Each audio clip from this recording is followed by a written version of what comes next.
Hello everyone, welcome back to Arunodayam Creations. Today we are going to learn about some important logical questions in our second lesson. That is respiration.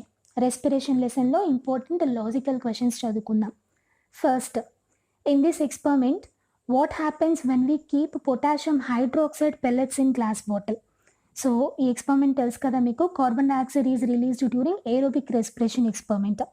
ఈ ఎక్స్పెరిమెంట్లో మనం germinating seeds and A beaker with lime water తీసుకుంటాం. So వీటితో పాటు if we put some potassium hydroxide pellets what happens? Potassium hydroxide pellets concept మీకు గుర్తుండే ఉంటుంది, first లెసన్లో moles half leaf ఎక్స్పెరిమెంట్లో చదువుకున్నాం. సో మోల్స్ హాఫ్ లీఫ్ ఎక్స్పెరిమెంట్లో పొటాషియం హైడ్రాక్సైడ్ సొల్యూషన్ కానీ పెల్లెట్స్ కానీ తీసుకుంటే ఏమవుతుంది? ఇట్ విల్ అబ్జర్వ్ కార్బన్ డైఆక్సైడ్ని అబ్జర్వ్ చేసుకుంటుంది. సో ఇక్కడ కూడా ఏమవుతుంది అంటే during respiration these germinating seeds releases carbon dioxide. So ఈ కార్బన్ డైఆక్సైడ్ ఏమవుతుంది? Readily it will be taken by potassium hydroxide pellets. ఈ పొటాషియం హైడ్రాక్సైడ్ పెల్లెట్స్ అబ్జర్వ్ చేసేసుకుంటాయి కాబట్టి we will not get proper result. The lime water will not turn Milky white. Lime water carbon dioxide అవైలబుల్గా లేదు, potassium hydroxide pellets observe చేసేసుకుంటున్నాయి కాబట్టి lime water మిల్కీగా turn అవ్వదు. So we cannot confirm that carbon dioxide is produced during this experiment. Experiment జరిగేటప్పుడు carbon dioxide produce అయింది అని మనం కన్ఫర్మ్గా చెప్పలేకపోతాం. Okay, next, in an experiment to prove that heat is evolved during respiration, Geeta took germinating seeds in one flask and boiled seeds in another. In which flask we will find rise in temperature? Why? So heat is evolved during aerobic respiration అనే ఎక్స్పెరిమెంట్లో గీత ఏం చేసిందంట, ఒక ఫ్లాస్క్లో germinating seeds, ఇంకొక ఫ్లాస్క్లో boiled seeds అంటే ఉడికించిన seeds తీసుకుంది. So ఏ ఫ్లాస్క్లో మనకి టెంపరేచర్ రైజ్ అయ్యి కనిపిస్తుంది, ఎందుకు అని అడిగారు. సో ఏ ఫ్లాస్క్లో కనిపిస్తుంది అంటే మనకి జర్మినేటింగ్ సీడ్స్ పెట్టిన ఫ్లాస్క్లో we will observe a rise in temperature in థర్మామీటర్లో టెంపరేచర్ రైజ్ అయ్యి కనిపిస్తుంది. ఎందుకంటే germinating seeds performs aerobic respiration and produces హీట్ని ప్రొడ్యూస్ చేస్తాయి and because of that the temperature will rise. Thermometer మనకి రైజ్ ఇన్ టెంపరేచర్ చూపిస్తుంది. But in case of boiled seeds flask, so ఇంకొక ఫ్లాస్క్లో బాయిల్డ్ సీడ్స్ వేసింది కదా, here there will not be any rise in temperature ఏమీ rise అవ్వదు. ఎందుకు అంటే బాయిల్డ్ సీడ్స్లో all the cells are dead. So మనం హీట్ చేసి బాయిల్ చేస్తున్నాము సీడ్స్ని అంటే సీడ్స్లో ఉన్న సెల్స్ అన్నీ డెడ్ అయిపోతాయి, చనిపోతాయి. అండ్ ఆ సీడ్స్లో ఉన్న ఎసెన్షియల్ ప్రోటీన్స్ ఉంటాయి, రెస్పిరేషన్కి హెల్ప్ చేసే ప్రోటీన్స్, ఆ ప్రోటీన్స్ అన్నీ కూడా డీనేచర్ అయిపోతాయి, డెస్ట్రాయ్ అయిపోతాయి బాయిల్ చేయడం వల్ల. So dead cells plus proteins కూడా డెస్ట్రాయ్ అయిపోవడం వల్ల those cells will not perform respiration. So అందులో ఉన్న మైటోకాండ్రియాలు ఏమీ కూడా రెస్పిరేషన్ని పర్ఫార్మ్ చేయలేవు. అందుకని heat is not released. We will not find any rise in temperature in the flask which has boiled seeds. Okay, we can observe the heat produced only in germinating seeds flask. Next, some sugar solution with yeast is taken into test tube with a closed cork. After some time, when we open cork, some a smell is observed. So ఒక test tube తీసుకుని మనం అందులో కొంచెం sugar సొల్యూషన్తో పాటు east add చేసి మనం కార్క్తో close చేస్తాం. So కాసేపటి తర్వాత మనం కార్క్ను ఓపెన్ చేసి చూస్తే మనకి సంథింగ్ ఏ అనే స్మెల్ వస్తూ ఉంది, అబ్జర్వ్ చేసాం మనం, ఏ అనే స్మెల్ వస్తూ ఉంది. The gas B produce from test tube extinguished A burning match stick. So అందులోంచి బి అనే గ్యాస్ కూడా రిలీజ్ అయింది టెస్ట్ ట్యూబ్లోంచి. ఆ గ్యాస్ని మనం బర్నింగ్ మ్యాచ్ స్టిక్ వైపు పెడితే మ్యాచ్ స్టిక్ ఏమైంది, ఎక్స్టింగ్యూష్ అయిపోయింది, ఆరిపోయింది. Name A and B. So ఇక్కడ ప్రొడ్యూస్ అయిన ఏ అండ్ బి ఏంటో మీరు చెప్పగలరా అని అడుగుతున్నాడు. So A is ethyl alcohol here. So మనకు తెలుసు షుగర్ సొల్యూషన్ని ఈస్ట్కి కనుక యాడ్ చేస్తే ఏమవుతుంది, ఫర్మెంటేషన్ ప్రాసెస్ జరుగుతుంది. జరిగి ఏం రిలీజ్ అవుతుంది, ఇథైల్ ఆల్కహాల్ ప్రొడ్యూస్ అవుతుంది అనమాట. So it will give distinct smell also, మనకి క్యారెక్టరిస్టిక్ స్మెల్ కూడా ప్రొడ్యూస్ అవుతుంది మనకి. సో దీన్ని బట్టి మనం ఏం చెప్పచ్చు, A is alcohol here and B is carbon dioxide. So carbon dioxide గ్యాస్ని మనం మ్యాచ్ స్టిక్ వైపుకి పంపించినప్పుడు ఏమవుతుందంటే ఎక్స్టింగ్యూష్ ఆరిపోతుంది అనమాట. సో దీన్ని బట్టి కూడా మనం ఏం చెప్పచ్చు, ఫర్మెంటేషన్ ప్రాసెస్లో మనకి కార్బన్ డైఆక్సైడ్ ప్రొడ్యూస్ అవుతుంది కదా gas. So B is carbon dioxide here. The gas which is produced here is carbon dioxide and the smell which is observed here is because of the production of ethyl alcohol.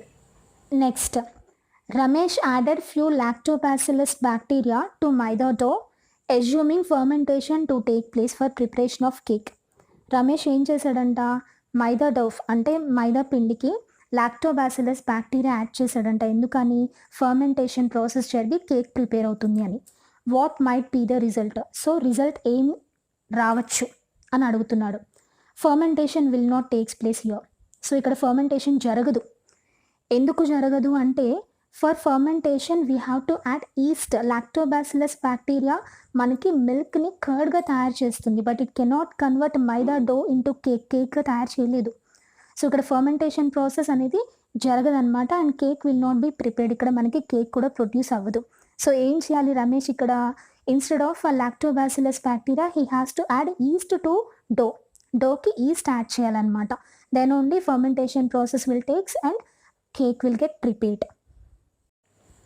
Next, explain how it would benefit deep sea divers having gills. ఒకవేళ deep sea divers, సముద్రం లోపలికి వెళ్ళే వాళ్ళు ఉంటారు కదా research కోసం, వాళ్ళకి కనుక గిల్స్ ఉంటే అది ఎలా ఉపయోగపడుతుంది అని అడిగాడు. సో మనందరికీ తెలుసు, usually water has dissolved oxygen. నీళ్ళల్లో ఆక్సిజన్ డిజాల్వ్డ్ స్టేట్ అంటే నీళ్ళలో కరిగిపోయి ఉంటుంది. And our lungs are not designed to take the dissolved oxygen. మన లంగ్స్ అలా నీటిలో కరిగిపోయిన ఆక్సిజన్ని తీసుకోలేవు. Our lungs are designed only to take gaseous form of oxygen. So అట్మాస్ఫియర్లో ఉన్న గ్యాషియస్ ఫార్మ్ ఆఫ్ ఆక్సిజన్ని మాత్రమే తీసుకోగలవు మన లంగ్స్. సో అందుకని డీప్ సీలోకి వెళ్ళే డైవర్స్ ఏం చేస్తారంటే, they will take oxygen cylinders along with them. Oxygen cylinders తీసుకెళ్తారు. సో ఒకవేళ డీప్ సీ డైవర్స్కి కనుక గిల్స్ ఉంటే ఏమవుతుంది అంటే, they need not to take oxygen cylinders along with them. Oxygen cylinders తీసుకెళ్ళక్కర్లేదు. And they can take oxygen by branchial respiration. So హ్యాపీగా ఆ గిల్స్తో రెస్పిరేషన్ తీసుకోవచ్చు. So respiration by gills is called as branchial respiration అని పిలుస్తాం కదా. So happily they can perform branchial respiration and they can do their research work. అలా research work చేసుకోవచ్చు. Next, Pranita applied wax to lower surface of leaf and noticed that the leaf is not performing respiration. Can you tell why? Praneetha ఏం చేసిందంట, ఓ లీఫ్ని తీసుకుని lower surface అంటే దాని కింద వైపు wax apply చేసిందంట, మగినం అప్లై చేసింది. అండ్ తర్వాత తను ఏం నోటీస్ చేసిందంటే, the leaf is not performing respiration. Leaf respiration perform చేయడం లేదు అని నోటీస్ చేసింది. ఎందుకో మీరు చెప్పగలరా? సో రెస్పిరేషన్ అంటే ఏంటి? Exchange of gases, oxygen in and carbon dioxide out. So ప్లాంట్స్లో కూడా ఆక్సిజన్ లోపలికి వెళ్ళాలి, కార్బన్ డైఆక్సైడ్ బయటకు వెళ్ళాలి రెస్పిరేషన్ జరగాలంటే. అయితే ఎలా జరుగుతుంది? మనకైతే నోస్ ఉంది, but in case of plants వచ్చేసరికి they have some pores called as stomata అని పోర్స్ ఉంటాయి లీఫ్ మీద. That too the stomata are present on the lower surface of the leaf. మనకి ట్రాన్స్ఫర్ సెక్షన్ ఆఫ్ లీఫ్ చదువుకున్నాం first లెసన్లో. So అందులో lower epidermis ఉంటుంది కదా కింద, ఆ లోవర్ ఎపిడర్మిస్ మీద మనకి పోర్స్ అంటే స్టొమాటో ఉంటాయి. సో ఇక్కడ ఏం జరిగింది? ప్రణీత ఆ లోవర్ సర్ఫేస్ వైపే వ్యాక్స్ అప్లై చేసింది కాబట్టి స్టొమాటో గెట్స్ క్లాగ్డ్. సో ఈ వ్యాక్స్ వల్ల స్టొమాటో అనేవి క్లాగ్ అయిపోయింది. సో దానివల్ల ఏమవుతుంది? ఆక్సిజన్ గ్యాసెస్ లోపలికి ఎంటర్ అవ్వలేవు. సో ఫర్దర్గా ఏం జరుగుతుంది? Respiration will not perform. Respiration అనే ప్రాసెస్ అనేది జరగదన్నమాట ప్లాంట్స్లో. Next, organism which carries a malarial parasite respires through. So మలేరియాని కాజ్ చేసే పారాసైట్ ఏంటి? ప్లాస్మోడియం. సో ఆ ప్లాస్మోడియంని ఎవరు క్యారీ చేస్తారు? వెక్టర్. ఒక వెక్టర్ ఉంటుంది కదా పారాసైట్ని క్యారీ చేయడానికి. ఆ ఆర్గనిజం, ఆ వెక్టర్ రెస్పిరేషన్ ఎలా తీసుకుంటుంది, దేని ద్వారా తీసుకుంటుంది అని అడిగాడు. సో యూజువల్గా మనకు తెలుసు, మలేరియా పారాసైట్ని ట్రాన్స్మిట్ చేసే organism mosquito, female anopheles mosquito. So ఆ మస్కిటోస్ రెస్పిరేషన్ దేని ద్వారా తీసుకుంటాయంటే, mosquitoes are insects. So insects అన్నీ కూడా ట్రెకియా అనే ట్యూబ్స్ ద్వారా తీసుకుంటాయి రెస్పిరేషన్ని, ట్రెకియా ద్వారా తీసుకుంటాయి. So organism which carries malarial parasite respires through అంటే ఏం రాయాలి? ట్రెకియా అని రాయాలి. ట్రెకియల్ రెస్పిరేషన్ చూపిస్తాయి అన్నమాట. వీడియో చాలా లెందీ అయిపోయింది అని నేను 2 పార్ట్స్గా డివైడ్ చేస్తున్నాను. రిమైనింగ్ లాజికల్ క్వశ్చన్స్ కోసం మీరు పార్ట్ 2 వీడియో తప్పకుండా చూడండి. అండ్ ఈ వీడియో కనుక మీకు నచ్చినట్టయితే, యూస్ఫుల్గా ఉంటే లైక్ చేసి షేర్ చేయండి మీకు తెలిసిన వాళ్ళకి. అలాగే ఇలాంటి ఇంట్రెస్టింగ్ లెసన్ టాపిక్స్ కోసం, ఇంకా సైంటిఫిక్ ఫ్యాక్ట్ వీడియోస్ కోసం నా ఛానల్ని సబ్స్క్రైబ్ చేసుకుని పక్కనే ఉన్న బెల్ ఐకాన్ని క్లిక్ చేయండి. Thank you so much for watching. జై హింద్.